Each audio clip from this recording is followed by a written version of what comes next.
Amen. On acclame très fort le Seigneur, on acclame le Seigneur. Acclamons Jésus, acclamons pour vous, acclamons pour vous. Il mérite l'honneur, il mérite la gloire. Il mérite nos acclamations, il mérite nos approbations. Alléluia. Que Dieu vous bénisse. Nous allons prendre place dans la présence de Dieu. Merci pour ceux qui sont en ligne, que la main de Dieu vous localise également. Bien-aimés, nous sommes le 4 juin.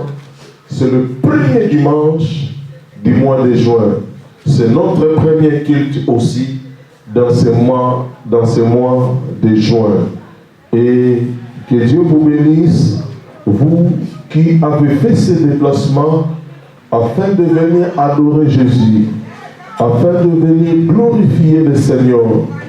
Que Dieu se souvienne de vous, que la grâce de Dieu vous soit accordée encore ce soir, parce qu'il fait beau, les gens préfèrent aller dans le parc, il fait beau, les gens préfèrent aller autour de l'eau, les gens préfèrent aller au bien-aimé pour prendre de l'air, mais vous êtes privés de tout cela afin d'assister dans le culte de ce soir.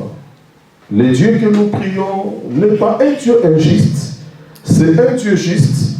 Il a vu votre sacrifice, il a vu la disposition de votre cœur, il a vu votre engagement. Et bien aimé, je crois à ce Dieu-là qu'il fera de grandes choses dans votre vie. Et nous sommes bénis ce soir de pouvoir faire avec vous un enseignement qui s'intitule l'héritage des vainqueurs. L'héritage des vainqueurs, c'est le titre que nous voulons faire ce soir. Bien aimé, après plusieurs réflexions, j'ai compris beaucoup de réalités autour de l'héritage. Après plusieurs réflexions, le Seigneur m'a révélé beaucoup de choses autour de ce que nous appelons l'héritage. L'héritage que nous connaissons qui divise des familles, l'héritage que nous connaissons qui sépare même des couples, l'héritage que nous connaissons qui, au lieu de s'unir les gens, mais l'héritage qui divise aujourd'hui les gens. Les gens se battent pour l'héritage. Les gens, bien-aimés, essaient d'étendre des pièges, de mettre des pièges, bien-aimés, en ce qui concerne l'héritage. Et aujourd'hui, beaucoup sont décédés même à cause de l'héritage. C'est-à-dire l'héritage aujourd'hui cause de sérieux problèmes. Dans notre génération, dans notre société, l'héritage amène des troubles dans la société aujourd'hui. L'héritage complique l'avenir de beaucoup. Bien aimé, à cause de l'héritage, il y a des gens qui ne se parlent pas. À cause de l'héritage, bien aimé, les gens ont fait des choses abominables pour avoir à tout prix de l'héritage. L'héritage aujourd'hui cause des dégâts dans le monde, cause des dégâts dans la société. Et j'ai compris que les gens n'ont pas eu un très bon enseignement autour de ce que nous appelons l'héritage. L'approche des gens sur l'héritage n'est pas biblique. L'approche des gens sur l'héritage n'est pas une base que Dieu a disposée pour son peuple. Et ce soir, nous voulons vraiment prendre le temps de parler sur l'héritage des vainqueurs. Et bien même, lorsque je parle de l'héritage, j'introduis en ces termes l'héritage. Par définition, l'héritage, c'est ce qui échoue par voie de succession. L'héritage, c'est l'action, bien aimé dans le Seigneur, d'hériter quelque chose. Ça, c'est ce que nous appelons l'héritage. Ce qui nous est donné, soit ce que nous recevons par cette voie-là de succession. Alléluia. Amen. Et bien aimé, Nous allons rapidement aller aux Écritures. Je prends 1 Roi chapitre 21, le verset 1 à 3. 1 Roi chapitre 21, le verset 1 à 3, pour voir l'héritage, ce qui est choix par voie de succession. Je lis la parole de Dieu. La Bible dit dans 1 Roi chapitre 21, je lis le verset 1 jusqu'au verset 3. Après, nous allons avancer. La Bible dit, la ville de Naboth, conduite criminelle d'Akab et de sa femme Jézabel. Donc vous comprenez déjà ce qu'il est question. Après ces événements, voici ce qui arriva. Naboth d'Israël avait une ville à Israël, à côté du palais d'Akab, roi de Samarie. Akab parla ainsi à Naboth, donne-moi ta ville pour que j'en fasse un jardin potager, car elle est tout près de ma maison. Je te donnerai à la place une ville meilleure, ou si cela te convient, je te payerai la valeur en argent. Mais Naboth répondit à Akab, que l'Éternel me garde de te donner l'héritage de mes pères. Amen. Amen. Que l'Éternel me garde de te donner l'héritage de mes pères. Bien-aimés, nous sommes dans le livre d'un roi. Avant d'avancer, ce livre a été écrit par le prophète Jérémie. Et quand le prophète Jérémie écrit le livre de un roi, il lui parle beaucoup plus du règne de Salomon. Et à la fin de sa vie, le royaume était divisé, scindé à deux. Et bien aimé, il y a eu des royaumes qui règnent maintenant en Israël, au nord et au sud. Et bien aimé, qu'est-ce qui s'est passé réellement? Nous sommes dans 1 Roi chapitre 21. Un homme qui s'appelait Naboth. Naboth qui veut dire la folie. Cet homme avait reçu un héritage. L'héritage en question, c'était un champ de vigne. C'était une vigne léguée par son père.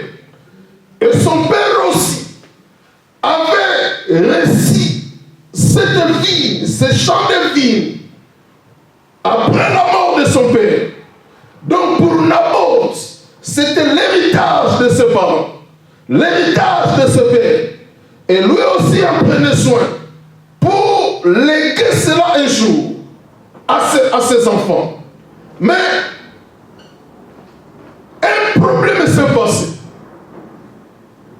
La ville de Naboth était plantée à côté du palais royal, à côté du palais du roi Akab. Et quand le roi Akab sortait, il voyait cette ville. Comment? Oh, la ville était rayonnante. Oh, quand tu rentrais, avant d'aller chez lui, avant d'arriver au palais, il traversait la ville, oh, de Naboth, ce champ-là de vie.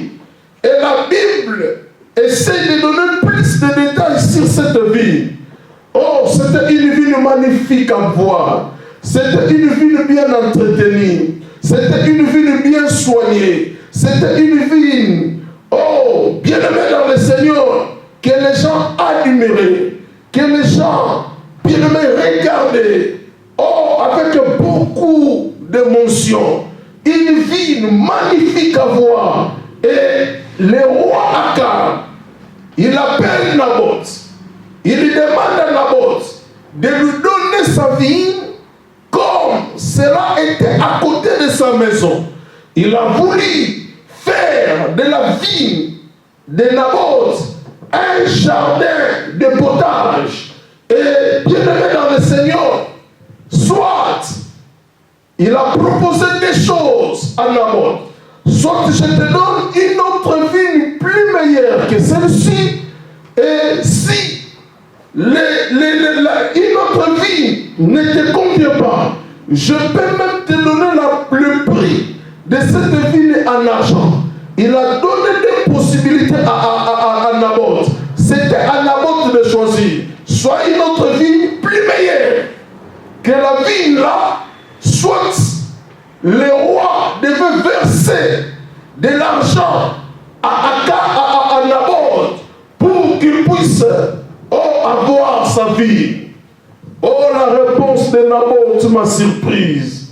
Naboth a dit au roi Akab, que l'Éternel me garde de te donner l'héritage de mes pères. C'est-à-dire, oh, si c'était sa vie, si c'était son champ, il pouvait accepter le deal. Si c'était son propre jardin, il pouvait voir si il pouvait prendre de l'argent ou prendre une autre vie meilleure que celle-là. Mais Naboth a dit, je ne te donnerai pas cela, ni en argent, ni en échange, parce que c'est l'héritage de mes pères. En souvenir de mes pères, la sueur de mes ancêtres, je préfère garder celle-là, malgré celle que tu vas me donner, sera plus meilleure, oh, que celle-ci, mais je préfère garder cette vie, parce que c'est l'héritage de mes pères. Bien-aimés, vous connaissez la fin de l'histoire. Naboth était décédé pour sa vie. Amen. Naboth avait accepté de mourir pour cette vie-là. Parce que le roi était triste. Oh, comment vraiment cette vie se trouve à côté de ma maison? Je vais prendre ça et de lui donner une vie plus meilleure que celle-là. Comment cet homme peut refuser mon offre? Or, en tant que roi, si c'était dans les autres pays, il pouvait prendre ça par force, ni même donner quelque chose. Mais il propose une vie meilleure que celle-là, mais Naboth refuse. Il propose aussi de l'argent, une grosse somme d'argent pour avoir cette vie. Cet homme refuse. Le roi Akab était devenu triste.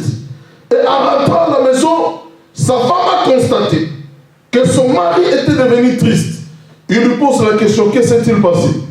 Oh, il y a ça. Et sa femme a dit, t'inquiète, je créerai un moyen pour te donner cette vie. Et bien même, qu'est-ce qui s'est passé? Et la reine Jézabel avait organisé ce meurtre, avait organisé un meurtre, et Naboth était décédé. Et après sa mort, la vie n'était restée. Et c'est là où Jézabel a pris la vie pour donner à Akab. Mais bien aimé, ce soir, je vais parler sur l'héritage. Parce que la vie en question, c'était l'héritage de ses pères. Il n'a pas voulu céder cela. Mais je vais ouvrir une parenthèse que je vais fermer après pour continuer parce que nous parlons sur l'héritage. Bien aimé, nous avons la vie et nous avons Naboth et nous avons le roi Akab. Bien aimé, ces trois personnages, permettez-moi de dire ces trois personnages, parce que Naboth, uniquement dans le contexte de 1 Roi chapitre 21, Naboth ici représente Christ. Jésus. Et la vie représente l'Église. Naboth avait accepté de ne pas abandonner la vie, de ne pas céder les champs de vie. Il a accepté de mourir pour la vie, pour sa vie. Et c'est la même chose qui s'est passée dans le livre de Matthieu, dans le livre de Marc. Pour l'Église, Jésus avait accepté de mourir pour son Église. Alléluia. Et bien aimé, je ferme cela. Lorsque nous parlons de l'héritage emporte beaucoup dans la terre aujourd'hui. L'héritage avait emporté Naboth dans la terre. Naboth était était décédé à cause de l'héritage. Et beaucoup continuent encore à mourir aujourd'hui. Bien aimé pour l'héritage. Le problème de l'héritage, c'est un problème que nous devons traiter aujourd'hui avec beaucoup de sérieux. Parce que l'héritage amène beaucoup dans la mort. À la mort, l'héritage aujourd'hui cause de grands ennuis, cause de grands soucis à l'humanité. Nous allons voir un père qui est décédé, qui laisse une maison. Oh, il y a des troubles dans la famille, il y a des troubles parmi ses enfants, et la famille aussi essaie de mettre la main. Bien aujourd'hui, lorsque nous parlons de l'héritage, il y a trop de dégâts que nous constatons. Les gens s'entretuent, les gens se battent. Il y a beaucoup de victimes aujourd'hui, bien aimés, à cause de l'héritage. Luc chapitre 12, le verset 13. Luc chapitre 12, le verset 13, un homme avait de tels soucis. Un homme avait des soucis pareils. Et il avait pris l'initiative d'aller voir Christ. Luc chapitre 12. Je lis le verset 13. La Bible dit au verset 13, Luc 12, 13. Quelqu'un de la foule dit à Jésus, Maître, dis à mon frère de partager avec moi notre héritage. Il répondit à cet homme, ça dit Jésus, il répondit à cet homme, qui m'a établi sur vous pour être juge ou faire des partages. Puis il leur dit, gardez-vous attentivement de toute cupidité, car même dans l'abondance, la vie d'un homme ne dépend pas de ce qu'il possède. Un homme avait des soucis de l'héritage. Avec sa famille, il était l'un des bénéficiaires. Mais il était privé de ses droits.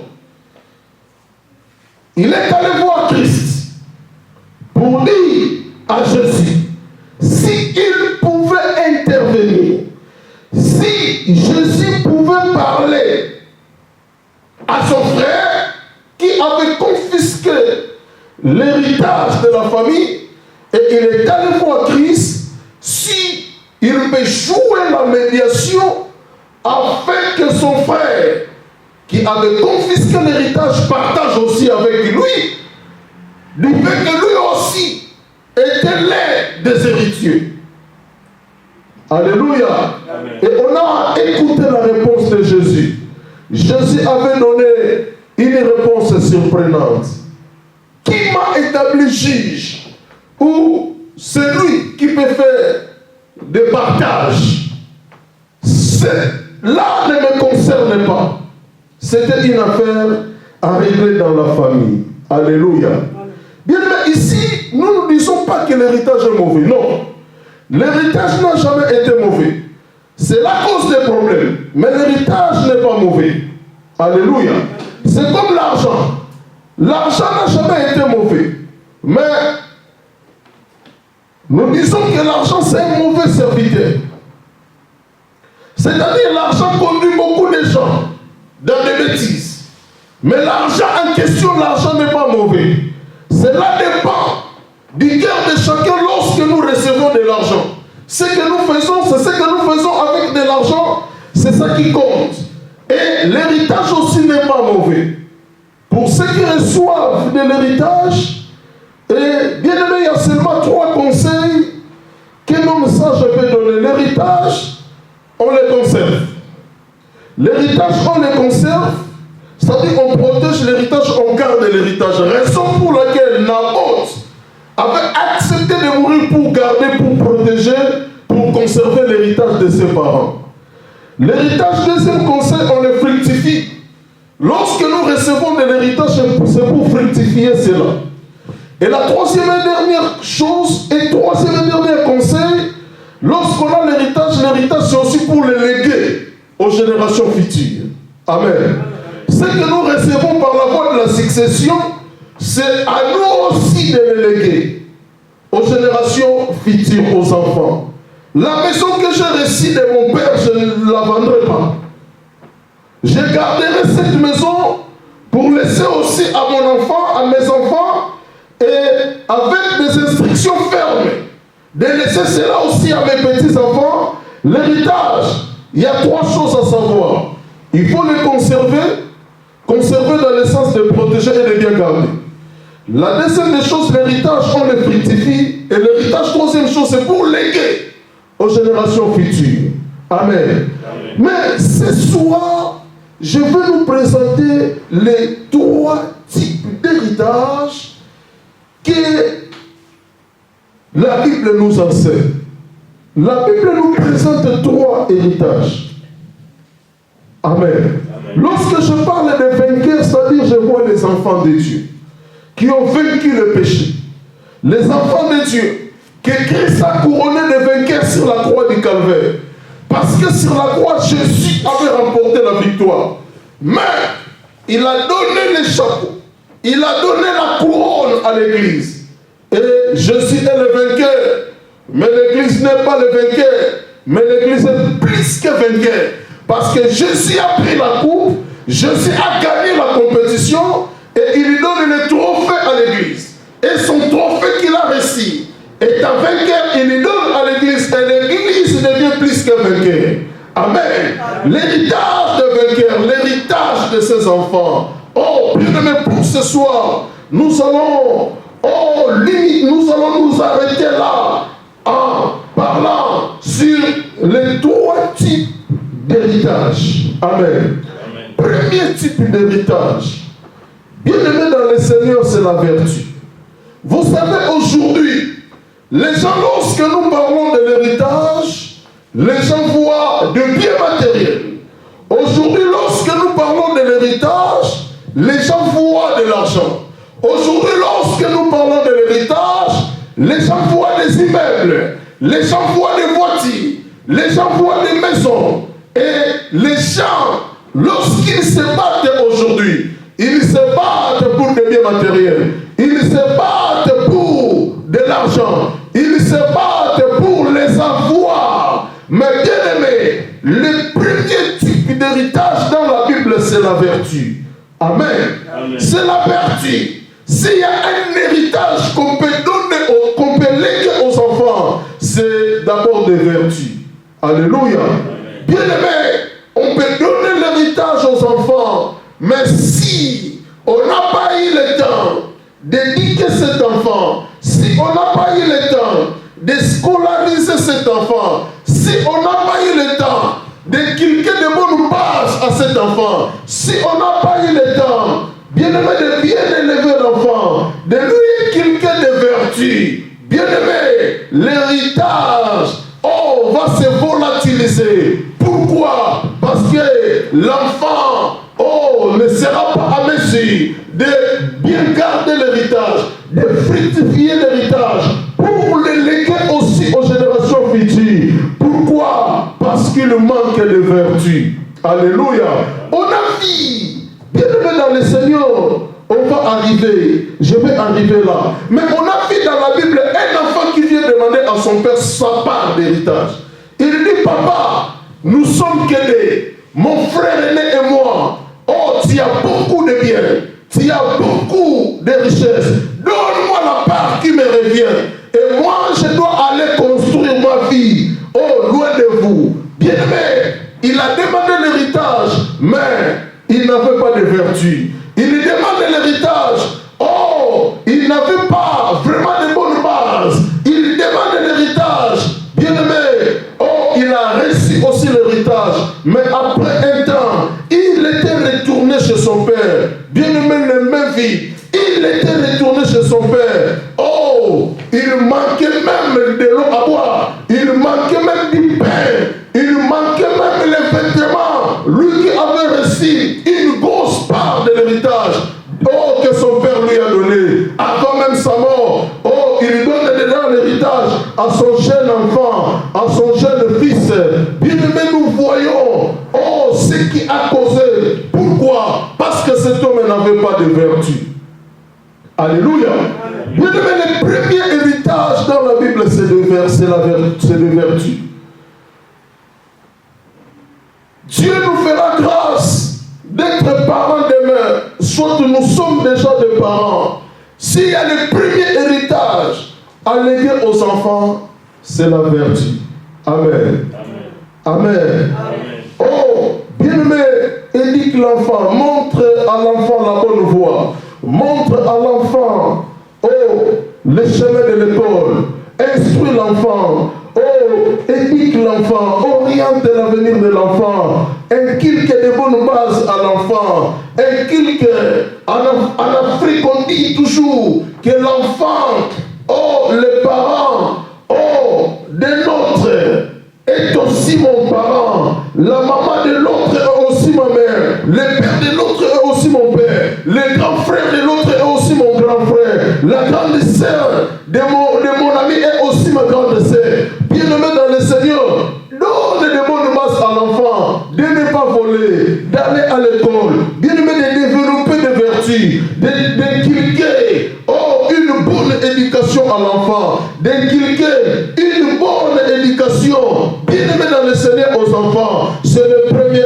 héritage qu'on a besoin, oh, de donner à l'enfant. L'enfant qui a reçu une bonne éducation de la part de ses parents. Bien-aimé, c'est un grand héritage et c'est le meilleur héritage qu'on peut léguer aux enfants. Avec cet héritage, oh, bien-aimé dans le Seigneur qui est la vertu, l'enfant peut réussir dans la vie. L'enfant fait bâtir son monde et l'enfant peut construire quelque chose. Et bien-aimé, lui qui a réussi que des vertus, mais lui peut laisser des immeubles à ses enfants. Lui peut réussir, lui peut laisser, oh, bien-aimé, des voitures à ses enfants. Lui peut laisser de l'argent à ses enfants. S'il y a la première de l'héritage que nous devons nous battre pour laisser aux enfants, c'est la vertu. Vous allez voir, oh, des orphelins, son père est décédé, sa mère est décédée, il vit seul, mais il trouve l'occasion de s'enrichir. Quelqu'un a fait tomber, oh, bien-aimé dans le Seigneur, de l'argent. Il pense, ma mère m'avait dit de ne pas faire du mal à l'autre. Et bien-aimé dans le Seigneur, beaucoup ont reçu même du boulot comme ça. Il suit la personne, il lui donne, oh, l'argent qu'il a fait tomber. Bien-aimé, et on demande, tu fais quoi? Je ne fais rien. Est-ce que tu as étudié? Oh oui, j'ai étudié. Oh, bien-aimé dans le Seigneur, viens demain, tiens ma carte de visite, viens me voir demain à 12h dans cette adresse. Je t'attendrai là. Et une fois arrivé, il y a un bon travail. Une fois arrivé, il y a une maison qui l'attend. Une fois arrivé, il y a une voiture qui l'attend. Bien-aimé, le premier héritage qu'on a besoin de donner à l'enfant, c'est la vertu. Amen. Proverbe chapitre 22, le verset 6. La Bible dit, même vous qui me suivez, nous allons lire ensemble avec vous. Proverbe chapitre 22, le verset 6. Proverbe chapitre 22. Je lis le verset 6. La Bible dit, dans Proverbe 22, 6.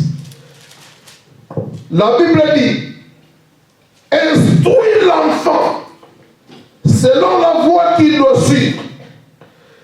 Et lorsqu'il sera vieux, il ne s'en écartera point. Instruis l'enfant, Proverbe 26, selon la voie qu'il doit suivre. Et lorsque cet enfant grandira, et lorsque cet enfant deviendra mûr, et lorsque cet enfant, oh, bien-aimé, deviendra grand, il ne se détournera pas. Il ne se détournera pas. Oh, bien-aimé, c'est-à-dire il restera sur le droit chemin. Il restera sur cette bonne voie. Instruis l'enfant. Lorsque nous instruisons nos enfants, bien-aimés dans le Seigneur, nous donnons des vertus aux enfants. Nous inculquons de bons caractères. Oh, nous travaillons pour forger de bons caractères aux enfants, de bonnes attitudes, de bons comportements aux enfants. Nous donnons la meilleure éducation possible aux enfants. Bien-aimés, ces enfants-là, oh, réussiront demain, parce que la vertu, l'éducation, c'est un héritage qu'on peut donner aux enfants. Alléluia. Amen. Alléluia. Il y a des parents qui n'ont même pas eu des moyens de scolariser leurs enfants. Mais ils ont pris le temps d'inculquer des bonnes notions aux enfants, des conseils tous les soirs à la maison. Oh, des orientations, des encadrements, seulement des conseils. Bien aimé, il y a des gens qui ont réussi la vie sans toutefois aller à l'école. Parce qu'ils avaient réussi seulement des vertus auprès de leurs parents. Qu'est-ce que tu fais? Je fais rien. On t'envoie à l'auto-école. Cherche à avoir ses permis et tu deviens mon chauffeur personnel. Et quelqu'un qui n'a pas fait l'école, oh, il se retrouve dans un endroit, il conduit quelqu'un qui a des moyens et il gagne aussi sa vie. Alléluia. Alléluia. Bien aimé, imagine là, le chauffeur de Mbappé qui ne sait pas conduire, qui n'a pas un permis de conduire, mais qui est millionnaire et qui a engagé quelqu'un pour le conduire. Imagine le salaire de ce chauffeur-là de Kylian. Alléluia. Imagine combien gagne le chauffeur de Kylian. Il gagne la vie non parce qu'il a été à l'école, parce qu'il sait tout simplement conduire. Amen. Bien aimé, des vertus. C'est le premier héritage à donner aux enfants. Si nous avons des enfants, bien aimés, inculquez inculquez des vertus, donnez des vertus aux enfants. Amen. Amen. Deuxième héritage que la Bible nous enseigne. Le deuxième héritage, c'est l'héritage qui détruit le monde aujourd'hui. L'héritage matériel ou l'héritage financier. L'héritage qui déchire des familles. Nous sommes dans Luc chapitre 15. Le verset 1 à 2. Luc chapitre 15, le verset 1 à 2. Nous voyons cet enfant prodigue. L'enfant prodigue dans Luc 15, 11 à 12. L'enfant prodigue qui est allé voir son père. Pour lui, son père aimait beaucoup plus son grand frère. Pour lui, son père avait de l'estime que pour son frère aîné. Pas pour lui. Le frère aîné était tous les jours avec papa. Le frère aîné s'occupait des biens de papa. Le frère aîné prenait soin de l'héritage de la famille. C'est-à-dire les biens de son père. Du vivant de son père, son frère aîné s'en occupait. Il fructifiait déjà, son père était vivant. Il préservait, il protégeait, il gardait bien l'héritage, les biens de la famille. Mais son jeune frère qui restait à la maison, qui ne faisait que manger, qui ne faisait que boire, qui ne faisait que dormir, qui ne faisait rien, comme on dit, métro boulot dodo, il ne faisait rien du tout dans sa vie. Il était inutile. Il a fait que sa vie soit inutile. Parce que, bien aimé, dans la vie, il y a des choix. Tu peux choisir de faire de ta vie. Tu peux choisir que ta vie soit utile. Soit tu peux faire toi-même le choix de rendre ta vie inutile. C'est à nous de choisir. Amen. C'est à nous de choisir. Tu peux rendre ta vie utile, soit tu peux rendre ta vie inutile. Nous, on a choisi de rendre notre vie utile. Amen. Oh, celui qui a choisi de rendre sa vie inutile, il rentre dans un monde de la discipline. Il y a les choses que les autres font, que lui ne fera pas. Il y a des choses que tout le monde fait, que nous, on ne fera jamais. Pourquoi? Parce que nous, on a fait le choix de rendre notre vie utile. Alléluia. L'héritage matériel ou l'héritage financier. Ce jeune frère est venu dire à son père de partager l'héritage matériel avec lui, de partager l'héritage financier avec lui, c'est-à-dire de voir dans son héritage la part qui lui revenait. Et il avait pris son héritage. Oh, il a pris l'héritage, mais il n'avait pas de vertu. Il a pris l'héritage, il a oublié les trois conseils qui se collent à l'héritage. Les trois conseils que celui qui a l'héritage peut garder dans son cœur. C'est-à-dire l'héritage, c'est à préserver. préserver. L'héritage, c'est à protéger, c'est à garder. L'héritage, deuxième chose, c'est à fructifier. Et l'héritage, troisième chose, c'est à léguer aux générations futures. C'est à léguer à tes enfants. Alléluia. Bien-aimé dans le Seigneur, oh, cet enfant a pris l'héritage matériel, l'héritage financier, et il est devenu, oh, ingérable. On ne pouvait plus le gérer. Il a fui ses parents, il a fui ses amis, il a fui ses connaissances. Il est allé dans une ville lointaine pour commencer une nouvelle vie. On l'appelait patron. Les gens étaient à son service. Il faisait tout ce qu'il voulait. Il a pris les femmes, oh, bien-aimées, en nombre. Il a pris des femmes, oh, qu'il voulait. Il a fait de sa vie, oh, bien-aimé, une vie de bourgeoisie, une vie, oh, bien-aimé, de luxe.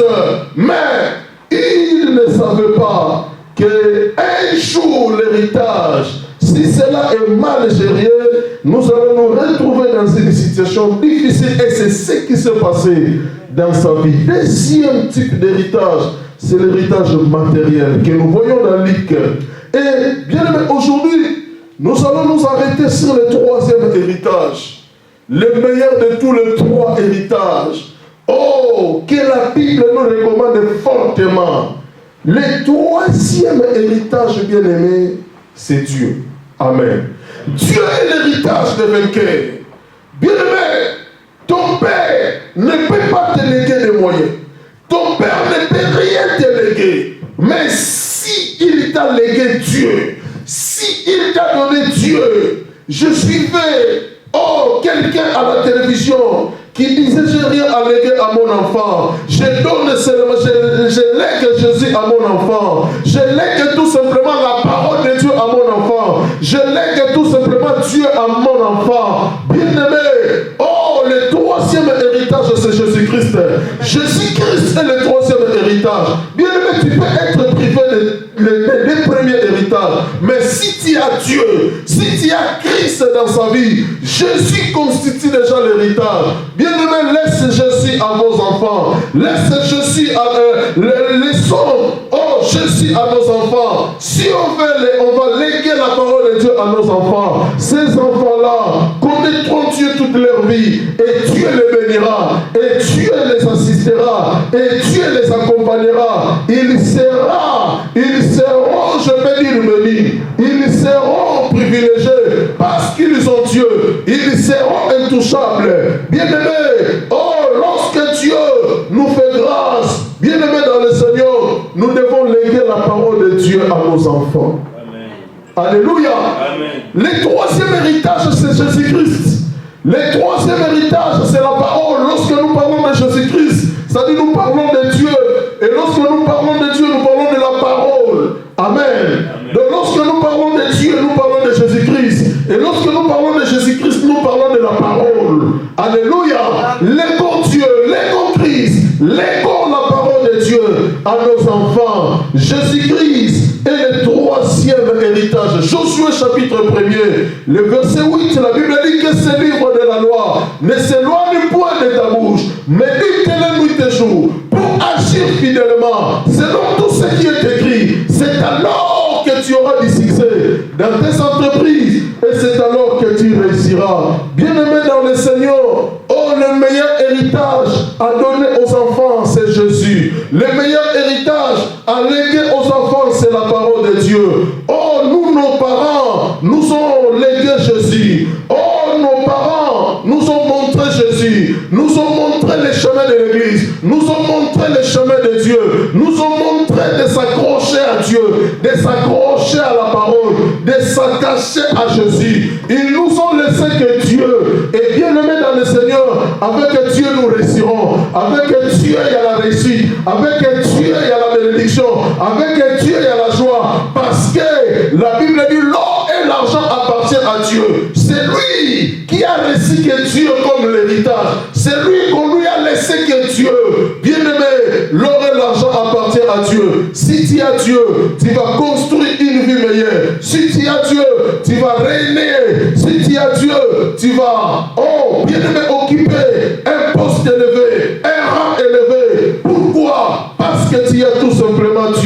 mon père spirituel m'avait dit un jour, j'ai rien à te donner, je n'ai pas de moyens à te donner, tout ce que je t'ai donné, c'est de l'argent, tout ce que je t'ai donné, cela te donnera la vie, tout ce que je t'ai donné, cela te fera de toi quelqu'un, tout ce que je t'ai inculqué, de base que je t'ai donné, cela fera de toi grand, cela fera de toi quelqu'un dans la vie, cela fera de toi utile dans ta vie. Je t'ai donné que Dieu, je t'ai donné que Jésus, je t'ai donné que la parole. Et bien aimé dans le Seigneur, oh, cela était comme des blagues, mais bien aimé, au fil du temps, je commence à réaliser cela. Tout ce qu'il disait commence bien aimé à prendre la forme, commence bien aimé dans le Seigneur à se réaliser, à s'accomplir dans ma vie. Et bien aimé, la parole est là, la parole est bénie, la parole, bien aimé, amène quelqu'un à la gloire, amène quelqu'un à la percée. Le troisième héritage,